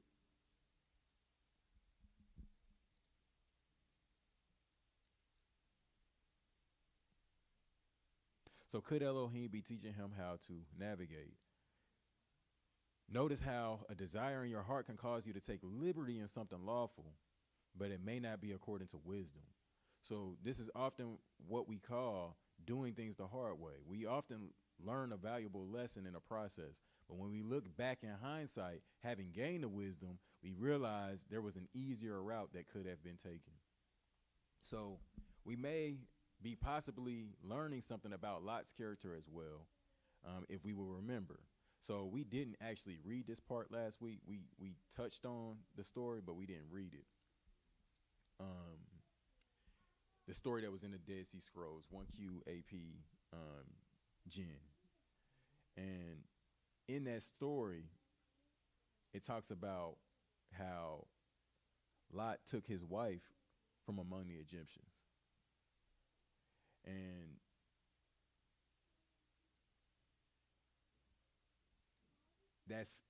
it's an important detail because it kind of sheds some insight on why he might have wanted to go and move in a big city, right? Like, if she's from Egypt, right, and that's what she knows, that city, that she's on that speed, that city life.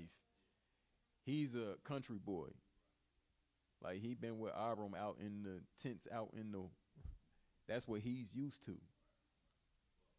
Slow, right? So could it be possible that that is also might have something to do with why Sodom is like, yeah, I'm gonna go over there. And then we see that when she got there, something about that place kept pulling her back. She didn't make it out of there. So yeah, that's a couple chapters from now. We'll dig into that when we get there. But if this is true, we'll see that there may be a consistency in Lot's decision making. So it would seem that Lot has a tendency to judge based on the outward appearances rather than seeking Yahuwah in the first place. So we have heard how Abram has built these altars and has sought Yahuwah at every occasion. We also see that Lot usually comes along for the ride. However, sometimes it would seem that Lot may venture out to the edge a little bit in his decision making, right? From the woman that he's chose to the land that he's chose. Not saying that he's unrighteous, but just saying that, you know, he might live on the edge a little bit and have to learn things the hard way a little bit, right? He got to walk on his own 2 feet. So, as a side note, Yahuwah does not like things that are clean on the outside but wicked on the inside. Sodom and Gomorrah was a place that was beautiful on the outside, but my oh my, on the inside, it was messed up.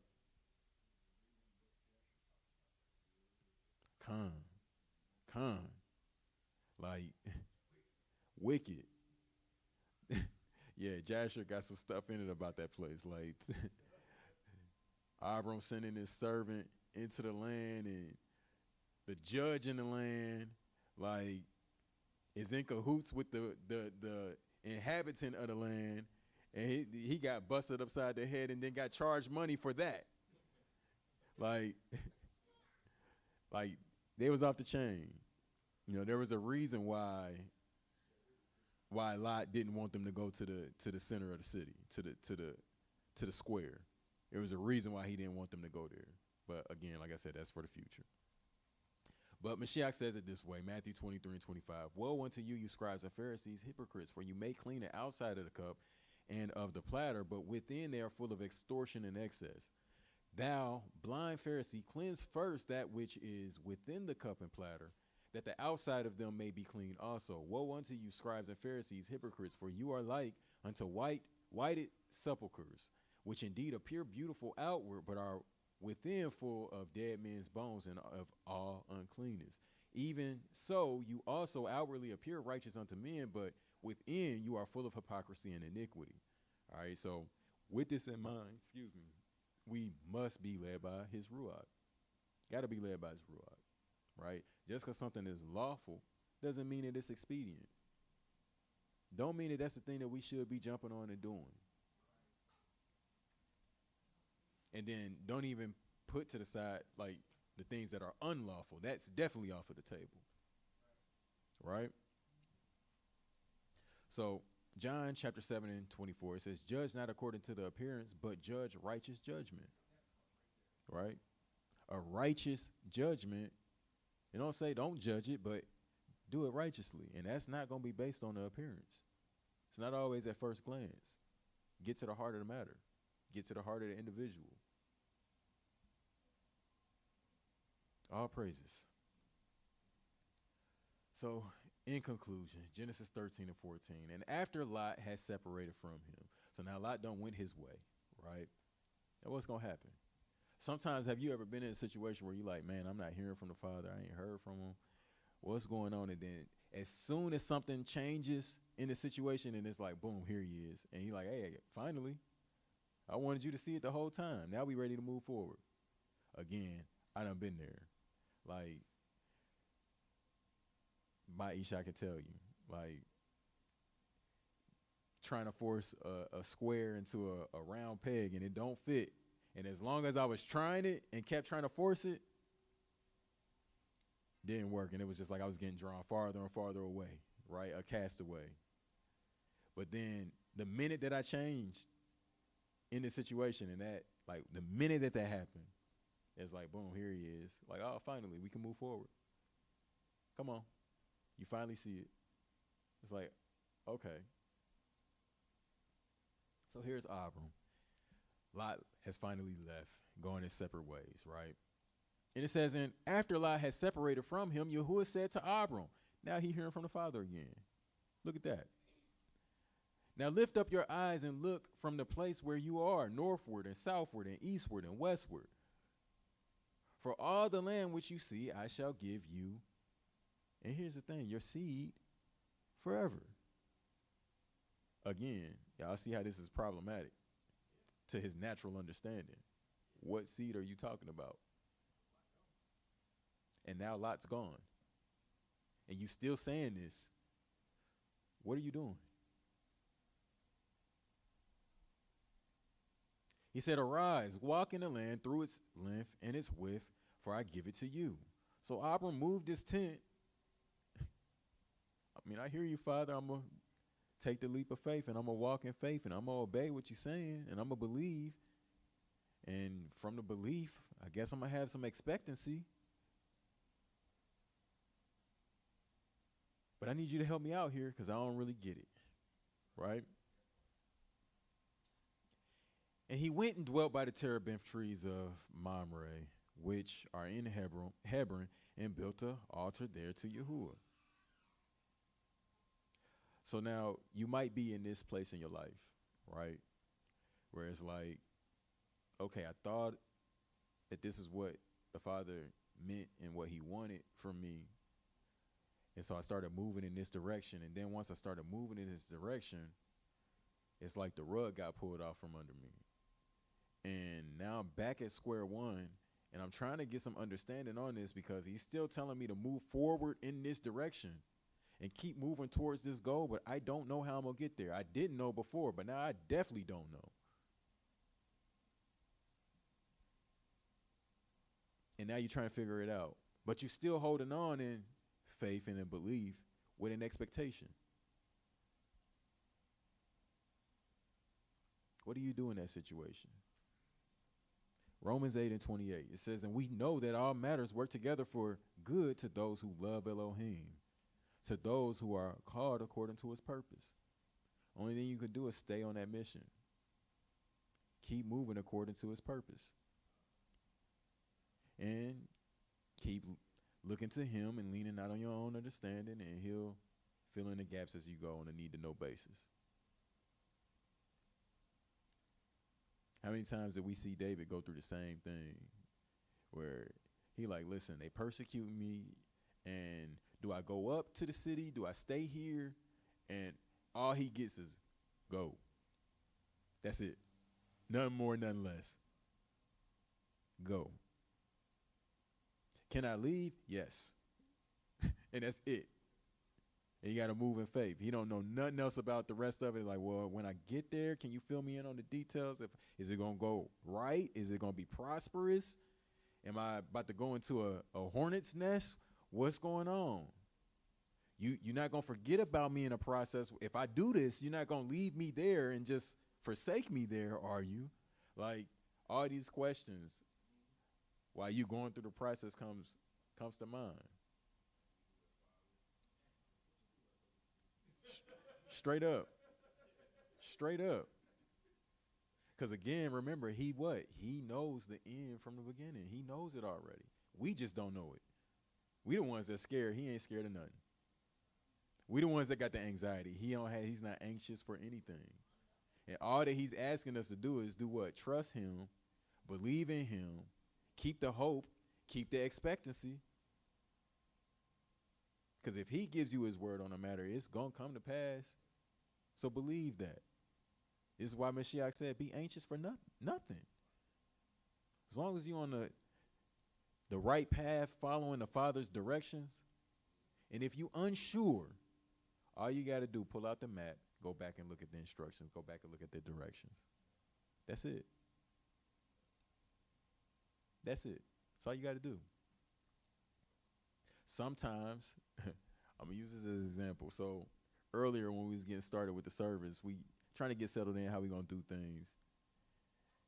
And Maury Bryan, he laid it out and said, hey, we going to X, Y, Z, boom, boom, boom, boom, boom. I heard it in the moment, right?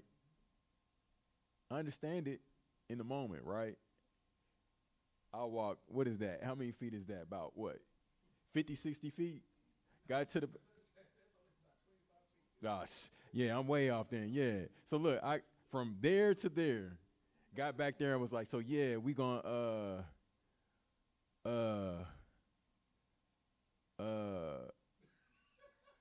yeah, let me go back and get the instructions. Had to go back. Hey, yeah, go ahead and send that to me so that way I know. Cause yeah, I heard it, didn't retain it. Like all right. I know we're gonna do this first. I probably would have got the order mixed on this and made her left turn when I should have went right. Right, something as simple as that. But again, when you're unsure, just go back and check the instructions. If you're unsure, go back. And then you still got to prepare. Excellent point. You still got to prepare. Even in your obedience to the instruction, you got to accept all that comes along on that journey, right? Because just because you following the instruction, that don't mean that life is not going to life. Things still going to pop up. Like I said earlier, like, yeah, but there's a railroad up there. You might, as you drive, and you better pay attention to the road and don't only look at the map. You got to put both of these things together, because if you only looking at the map while you driving, you're going to run into something. Might be an accident, might be a traffic. You might have to take a detour. That don't mean that you off route. It just means that we got to make a slight detour here, right? But we still on path. We're going to get there. That's how life works, and we doing what? We learning how to navigate. This is what crossing over and becoming a Hebrew is all about. So, now we see why Lot is separated from Abram. As we continue, we will see how all of the legwork that we studied in this lesson will continue to overshadow the rest of the parsha. All of this will, in turn, help us deal with one another and navigate our own personal walk with Elohim. All right, so with that being said, we all done.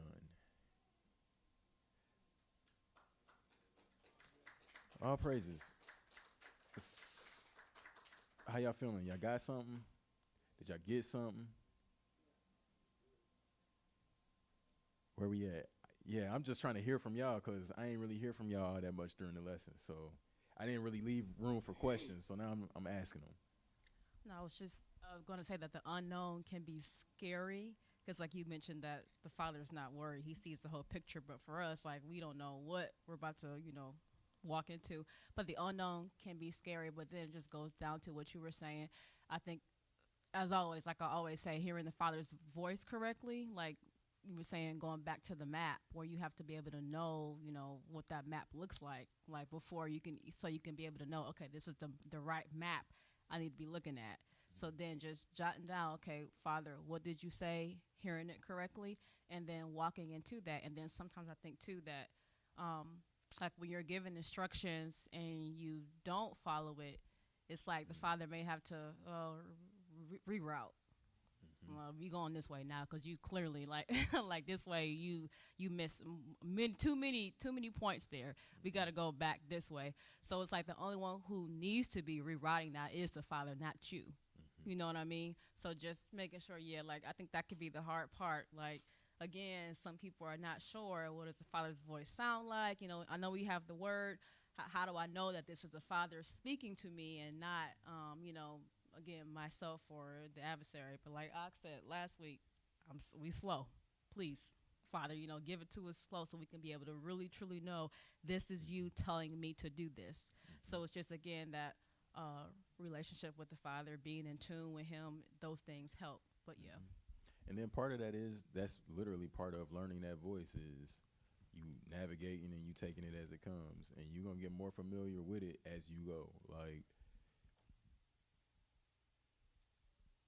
it's just like how it is in the natural with a child. Like, they know who you are, they know you, but it takes it's a whole learning process and continuous giving instructions. And when they disobey, you gotta chastise, and you gotta get them, you gotta redirect, and you gotta get them back, and then then they down, and you gotta encourage, and then you gotta show them that, hey, you're in trouble, but I still love you, and that's why you're in trouble. So it's okay. We're gonna move past that. I just want you to do better. And it's all of these things that's just the way that it goes. And it works the same way with the Father. Like, it works the exact same way. I just really want you to learn how to listen a little bit better. That's it. That's all I want you to do. But, so it's the same thing. Like, yeah. By else. At least, for myself, the directions, and when we go through challenges in our lives, and a lot of times we lose sight of, I've been here before. And when I was here before, he gave me directions how to overcome this. And then you go back to the same situation, and you're like, you lose your sense of direction again, until that you can focus and be like, wait a minute, it was even worse the last time. This little challenge, man, this is a quiz. I can ace this now. All praises. And it's like how you was talking about, you've been on your journey, and you get us, I'm going to pull you over here. But it's over here that I'm going to equip you so that you can get back on the journey and continue going forth. So when we talk about, counting our joy, these strange things that we think that's happening to us, but it's actually building us up as long as we take the directions. So yeah, it was a good lesson. All praises.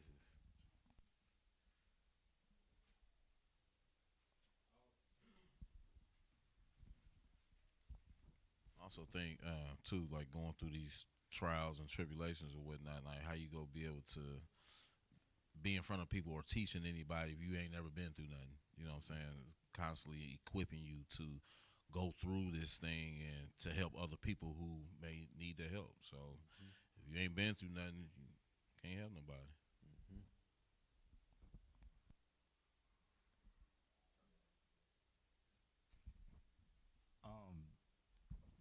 Yep, we good.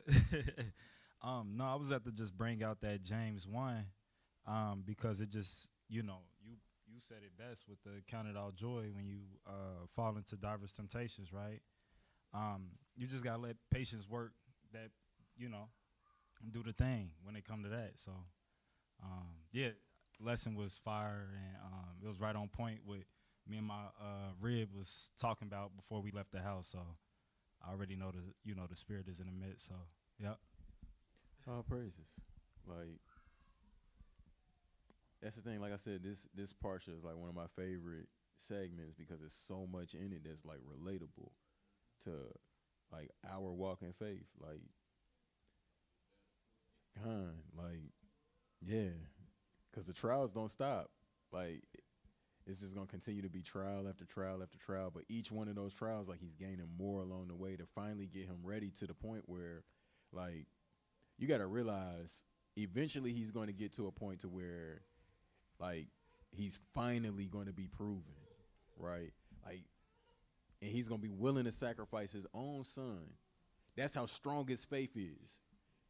That's a process of building. Like, he didn't just wake up there and was ready to do that. Like, no, this is after him going through all of these things that we reading about. Like, okay, well, I went into Egypt and my Isha got taken away and we came out unscathed, untouched, and you were there. You know, I had to go and deliver, had to go and scoop up Lot. We're gonna get to that next week. I had to go and scoop up Lot because Sodom and Gomorrah got attacked, and now he done been captured. So of course I gotta pass me them things. Let's get him. I gotta go and ride for my nephew. So we go down there. I scoop him up. I bring him back. You were there because that was a battle that we shouldn't have won. Then, I mean, like, you're just going to keep seeing, like, trial after trial. Then, right after that, we going to see, I'm going to get a visitation, and then I'm going to look and I'm going to see the whole land. Fire and brimstone. Like, I ain't never seen nothing like that with my own two eyes. That'd be like I ain't never seen that before. Imagine what Abram is looking at and knowing that, hey, I'm begging and pleading. Lot is back there. Like, what if you find 50, will you still destroy it? If you all the way, and then still not knowing, but then guess what? Lot made it. You were there. And so, like, it was a whole process of walking in faith. We don't even want to get on some of the extra biblical accounts of trials and things like that, where his faith was tried and tried and tried and proven. It took him, he had to get to that point. Go ahead.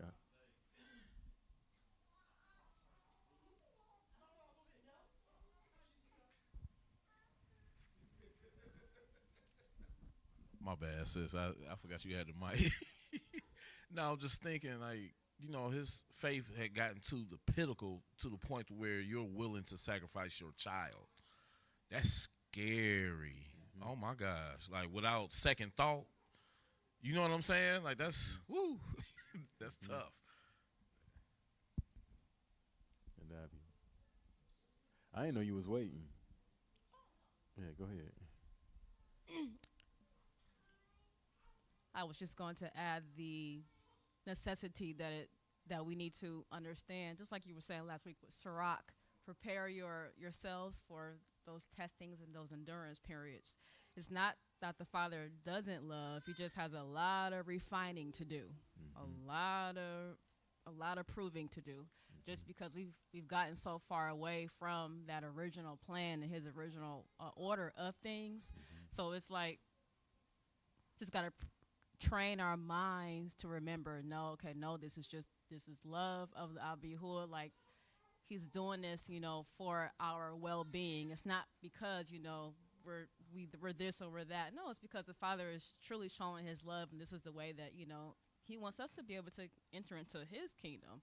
And we can't just go, everything we do on this earth is going to determine that, So it's just like, I know for me, it just helped to remind myself, like, we can look at our ancestors and to see that pretty much everybody went through sometimes like the whole period, the life period. What did Yaakov said? Long, what did he say? Long and few are my years, or hard, and like few are my years. Like, and it doesn't even compare to the ones before me. Like, we have so many stories in scriptures that show like that, just the endurance and the testing and them going through, like all. We have to also go through those same things, some more than others, and just depending on whatever it is, Abihur determines that. But like, just train your mind to say, no, this is what it's about. This is what life is about. We have to endure. And I know the book of James talks about Barak, or blessed are those who do endure and have to go through those periods of testings. So it's looked upon as actually a blessing. Just got to change our mindset and, prepare. All praises. Yeah. Yeah, with that being said, unless anybody got something else, next week we'll pick up where next week, we here next week, and then a week after that, we at Israel now. So, next week we'll jump in where we left off, and Yeah, keep on plugging along. Any announcements, Ak, or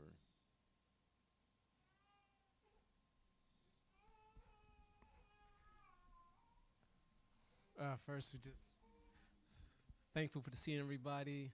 Glad to have Mike and Kyria here with us today, and the kids, as always, and the new addition that we didn't know about. Also to those that are online watching, to the Alvarez family, to those that are watching, those that will watch. Pray that out of this lesson that you would get as far as direction and hearing. And when you hear, you do. Because that's where the faith comes in at. I just want to thank the Father for even this week, going back and forth, and how Ak tells me how the devil doesn't play fair. But I thank y'all that, as long as you start seeing his tactics, you start to do a counter. And even this morning, I was in such a worship state when I was just singing to the Father. Just off of what we did earlier today, that's been in my ruach. And I was just singing. I was like, I'm ad-libbing the whole thing, but I was trying spiritually battling. And even as I was singing, Michael calls me. And I'm like, sometimes you just can't make certain things up. But how Yahuwah's timing is, how last Shabbat, I'm sitting here in the front row, and I'm thinking, and I'm speaking to you all, and then Michael calls. And so the same thing happened this morning. So I praise Yahuwah for teaching us how to warfare, because my spirit was low. But I was, I've been here before. And like I told Michael, I was like, man, there was a time there was 3 weeks. This is all you got? And the thing about it, when I talked to him this morning, Michael said, everything will be all right. And I went down to United. I really didn't have a purpose to go down to United this morning. And on a sign, everything's going to be all right. all praises. And I was like, all praises, and saw Deacon Steve. And peaced out. But yeah, it's just certain things how the Father just shows, like, hey, I'm here. You just have to hear. So look, I most definitely praise the Father. It made me, I rejoice more. So when we going through situations and challenges, look back and say, I've been here before. I made a sacrifice. I made an altar here after I conquered it. And they were like, okay. So I'm most definitely grateful. That's all I have to say. United House of God. No. But I praise y'all for being who he is. 31st, last Shabbat in January, we will be going to Cincinnati, Israel now. Keep Sister Christy in prayer. She's having a back ailment right now. We all got challenges. We all have challenges that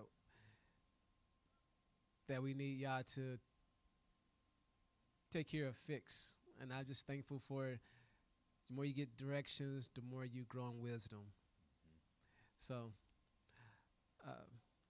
and also to Braxton. 20 years ago, he was born. All praises. But that's all I have. House of Refuge, Dayton, Cash App for for our alms, and it keeps us here. And I'm praying that the Father grows our treasury, not for become a mega church. And side note, I know a lot of Christians was like, "Oh yeah, get those Hebrew Israelites, yeah," and then he turned it on them, and they just uproar. But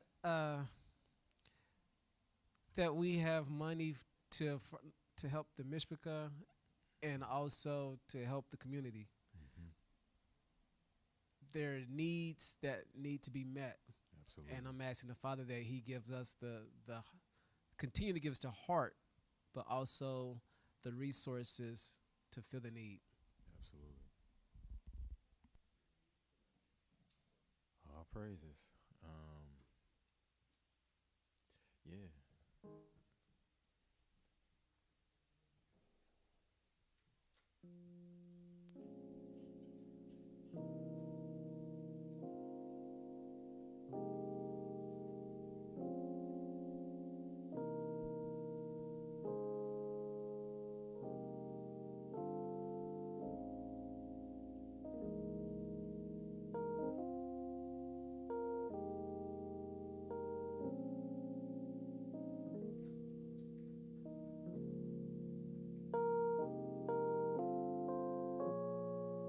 All praises. Minds and hearts clear. We give you thanks, Father, bringing us here today, allowing us to see one another, hear from your word. We just pray that you will continue to lead us, guide us, direct us, help us to navigate and see the path that you have laid out for us clearly as we need to see it. We don't expect you to lay out every single point in detail along the route at one time. But we do ask, Father, that you would continue to have patience with us, work with us, and develop our faith, our belief, and our ability to just follow your instructions that much more closely. Ask, Father, that you would continue to fill our hearts with wisdom so that we can apply the instructions that you are giving us properly. Pray that you would continue to watch over us. We know, Father, that you know the end from the beginning. And because we don't see the end from the beginning, we get rattled in the midst of trial. I pray, Father, that you would build our faith, help our unbelief, so that when those trials come, we can stand firmly in our belief. We know, Father, we don't have any reason to be anxious or worry for anything. So I pray, Father, that you would continue to care for our needs as you have been doing. If you hadn't been, we wouldn't be here today.